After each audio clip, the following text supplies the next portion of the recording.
Okay. మొన్న ఇక్కడి వరకు మనం చదువుకున్నాము. నిరాటంకంగా సాగుతున్న ఈ వర్తక వ్యాపారాలకు 15వ శతాబ్దంలో కొంత అవరోధం ఏర్పడింది.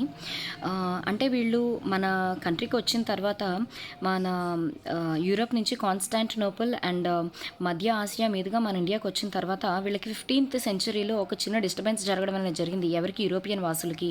ఏం జరిగిందంటే 1453లో తురుష్కులు కాన్స్టాంటినోపుల్ నగరాన్ని కైవసం చేసుకొని ఐరోపా, ఆసియా ఖండాల మధ్య గల ఏకైక వ్యాపార మార్గాన్ని మూసేశారు. అప్పటికి ఇంకా సముద్ర మార్గాన్ని కనుక్కోలేని టైం అది 1453 అనేది. సో 1453లో ఈ టర్కీ వాళ్ళు ఏం చేశారంటే కాన్స్టాంటినోపుల్ అనే ఉన్నటువంటి ఆ నగరాన్ని కంప్లీట్గా వాళ్ళు ఆక్యుపై చేసుకొని యూరప్ నుంచి ఆసియాకి మధ్యలో ఉన్నటువంటి ఒకే ఒక వ్యాపార మార్గాన్ని కూడా వాళ్ళు మూసేశారనమాట. ఆ తుర్ష్కుల్లో ఎవరు అని అంటే రెండవ మహమ్మద్ 1453లో రెండవ మహమ్మద్ కాన్స్టాంటినోపుల్ను ఆక్రమించడంతో ఆధునిక యుగం ప్రారంభమైందనమాట.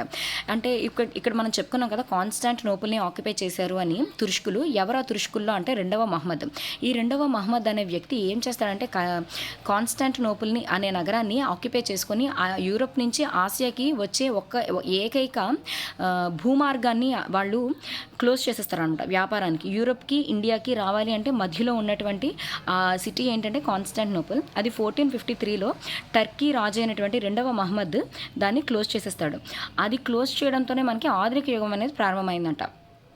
1453లో టర్కీ పాలకుడు రెండవ మహమ్మద్ కాన్స్టాంటినోపుల్ను ఆక్రమించి యూరోపియన్ వర్తకులు ఎవరునూ భారతదేశం లేదా తూర్పు దేశాలతో వర్తకం చేయకూడదని ఆంక్షలు విధిస్తారనమాట.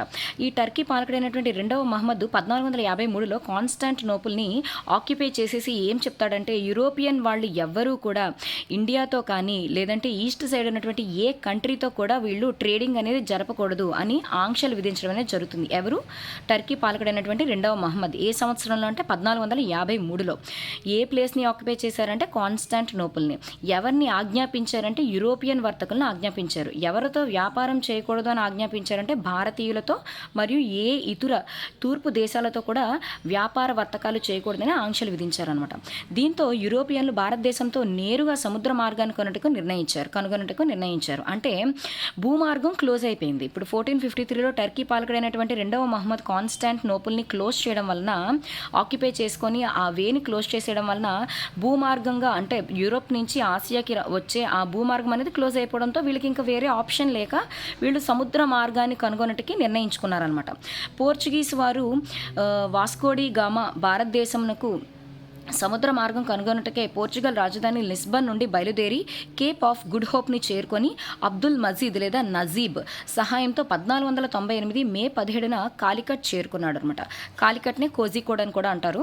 సో ఈ కాన్స్టాంటినోపుల్ని పరిపాలిస్తున్నటువంటి రెండవ మహమ్మద్ యూరోపియన్లు ఆజ్ఞాపించాడు కదా భారతదేశంతో కానీ ఇతర ఏ తూర్పు దేశాలతో కూడా వర్తకం చేయకూడదని. కానీ యూరోపియన్ వాళ్ళు ఆగలేదు. అతని ఆజ్ఞని ఏం లెక్క చేయకుండా పోర్చుగీస్ వాళ్ళు ఏం చేస్తారంటే వాళ్ళ దేశం నుంచి వాస్కోడి గామా అనే వ్యక్తి పోర్చుగల్ రాజధాని ఏంటంటే లిస్బన్ అనమాట.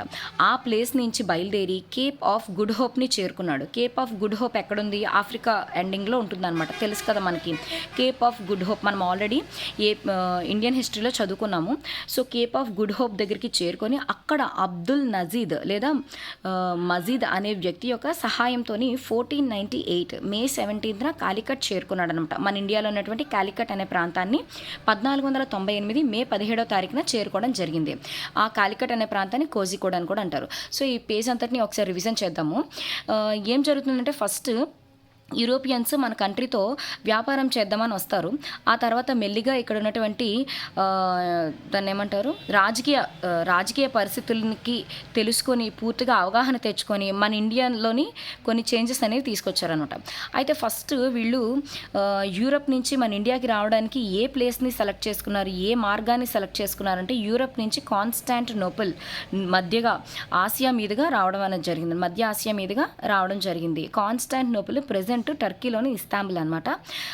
సో ఇది 15th సెంచరీ వరకు బాగానే జరిగింది. 15th సెంచరీ అంటే 1453లో ఏం జరిగిందంటే టర్కీని పరిపాలిస్తున్నటువంటి రెండవ మహమ్మద్ అనే వ్యక్తి కాన్స్టాంటినోపుల్ని ఆక్యుపై చేసుకొని యూరప్ నుంచి ఆసియా మీదుగా వచ్చేటువంటి ఆ ప్లేస్ని క్లోజ్ చేయడం అనేది జరిగి యూరోపియన్స్కి ఆజ్ఞాపిస్తారంట ఇంకెవరు ఇండియాతో కానీ ఈస్టర్న్ కంట్రీస్తో కానీ వ్యాపారం చేయకూడదు అని. అప్పుడు వీళ్ళు వేరే ఆప్షన్ లేక వీళ్ళొక సముద్ర మార్గాన్ని కనుక్కుందామని నిర్ణయించుకుంటారు. ఎవరు? యూరోపియన్ పీపుల్ మన ఇండియాతో వర్తకం చేయడం కోసం. సో వాళ్ళు ఏం చేస్తారు చేస్తారు యూరోపియన్ కంట్రీస్లో పోర్చుగీస్ అనే కంట్రీ ఏం చేస్తుందంటే ఆ కంట్రీ నుంచి వాస్కోడి గామా అనే వ్యక్తి సముద్ర మార్గాన్ని కనుగొనటకై పోర్చుగల్ రాజధాని అయినటువంటి లిస్బన్ నుండి బయలుదేరి కేప్ ఆఫ్ గుడ్ హోప్ చేరుకుంటాడు. అక్కడ చేరుకున్న తర్వాత అక్కడ అబ్దుల్ మజీద్ లేదా నజీబ్ అనే వ్యక్తి యొక్క సహాయం తీసుకొని 1498లో మే 17న కాలికట్ చేరుకుంటాడు. మన ఇండియాలో ఉన్నటువంటి కాలికట్ అనే ప్రాంతాన్ని చేరుకోవడం అనేది జరుగుతుంది. కాలికట్నే కోజికోడ్ అని కూడా అంటాం అనమాట.